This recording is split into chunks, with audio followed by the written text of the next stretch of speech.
Good evening, guys. Welcome to episode 25 of the Landsburg and Great Western Railroad. Again, I'm out of town on business. Just a short trip this time, only a couple of nights, but I did want to share with you some video that I was able to record over the last few days, beginning to wire the layout. So hope you'll stay tuned for this. Again, it's the how I do it. Just as a suggestion to what you guys may want to try in your wiring projects. But one thing I forgot to mention on the last video when I was I guess it was the video before last when I was out of town on business. I had the distinct honor and pleasure of having dinner with Modeler Man Mike. Those of you who are subscribers of his and also the YouTube Model Builders Facebook page and the YouTube Model Builders live presentations. Mike was instrumental in starting both of those, I guess, methods of communication to the modeling community. And Mike and I have been friends for quite a while, a few years actually, but had never met him personally.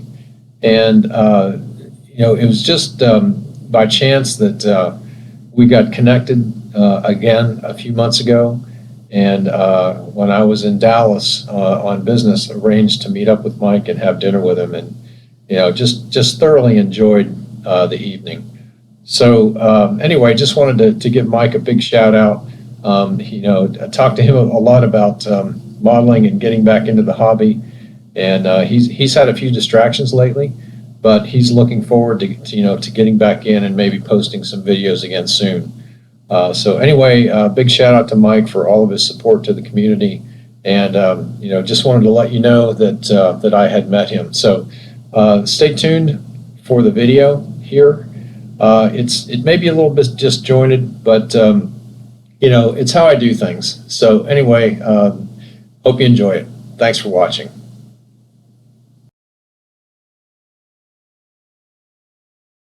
Hey guys, just wanted to show you this little attachment here that I have for my socket set.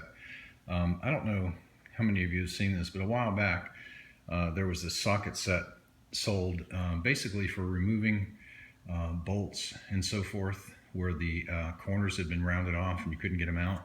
This has a bunch of pins in it that depress, and it can form to any shape. So I'm going to use that to drive the screw hooks in, because as you see, when you push the screw hook in there, those pins grab the edge of the hook. So this will prevent me from having to do this by hand or stick a screwdriver through there. So that's the first thing. And the second thing is I rigged up this little deal here. I bought this rolling cart from Harbor Freight, and obviously going to string wire. I'm going to sit on this to roll around under the layout, but I devised this little attachment device on the back, which is the spool of speaker wire that I bought, and I've just got a clamp to my rolling cart, and I've got the spool drop down over the end of the clamp.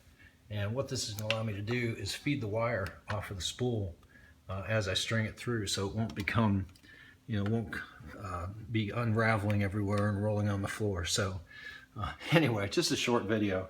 I had to show you that. To be honest, I'm pretty proud of that. So, all right, so here I am under the layout, and just wanted to show you how neat this thing works.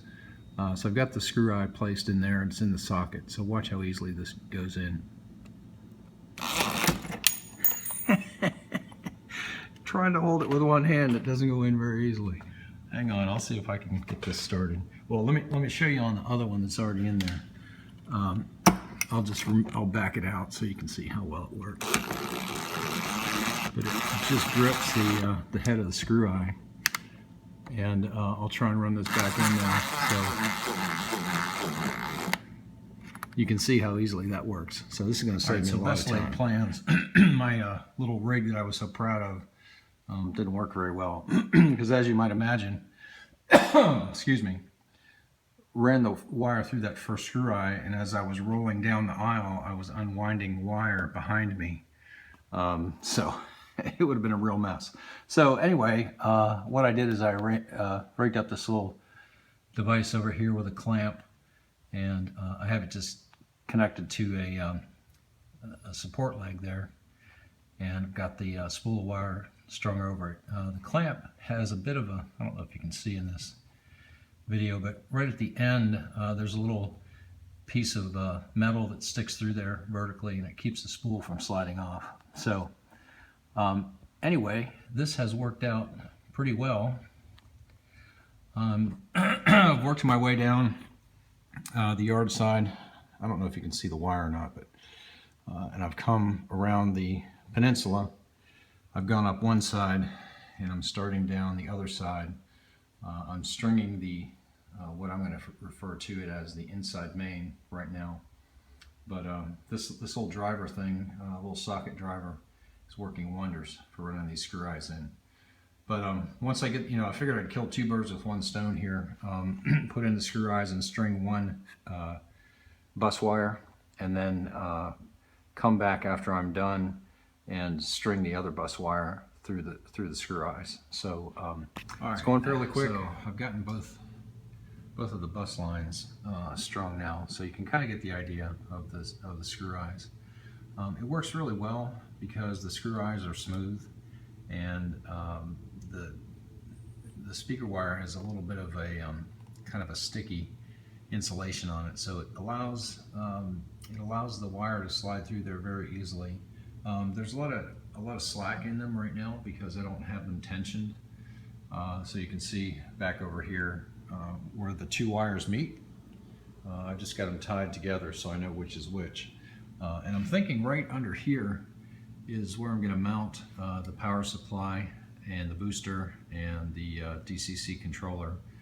So probably doing some construction of some type of a mechanism to hold all of that electrical equipment in here, plus add a power supply, a 110 power supply back there on the back rail.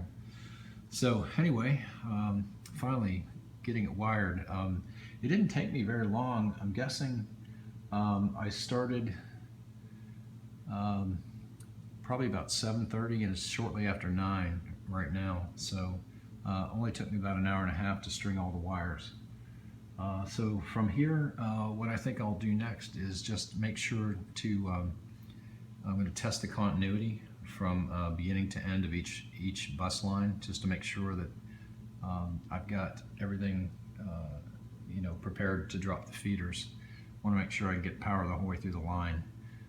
So I'll probably just attach a couple of alligator clips to one end and attach the other end to the DCC controller and see if I can run a locomotive. So that'll be basically the test.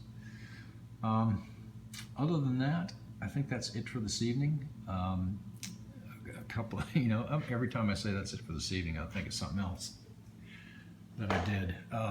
So on the last video, I showed you those weights, those self-adhesive weights that I got from the Harbor Freight. So I've weighted all of these cars, and I think you can probably see inside this one where it's got a couple of weights in there. Actually this is one that I didn't do. Let me check one of the other ones. This one, when I purchased it, it had weights in it, and don't know if you can see in there. Let me turn on the flash. Okay, there we go. Just a second. I had actually painted the floor of this one when I had it apart, but you can see the weight sitting in there. I've got one over that axle and one way back in there over that axle. So what I've done is I've exceeded the recommended weight, the NMRA weight. Hold on, I'm going to turn the flash, the maximum off. I've exceeded the weight, not necessarily by double, but just a little bit, just to make sure that the cars are heavy enough and they're not going to pull off the track on the curves, because I plan to run some fairly long trains. So I have a digital scale, which I think I showed you a while back, and the suggested weight is 1 ounce for the car, and then a half an ounce for every inch.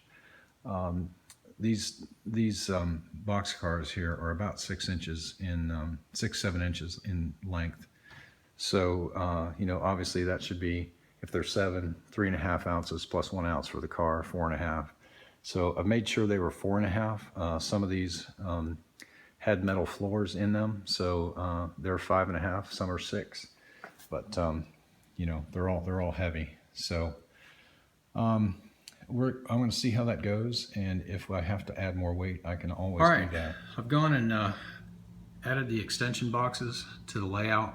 Obviously these are temporary right now because fascia will be going on, and these will be mounted obviously on the front of the fascia, but they're in there for now. I use a Prodigy Advanced Squared DCC system, and the nice thing about this is that all of the connectors, and this may be true of other DCC systems as well, but I'm not sure, but they use RJ45 connectors with Cat5 cable.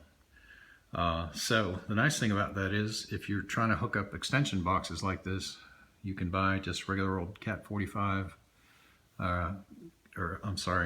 cable with the RJ45 connectors. So just let me show you.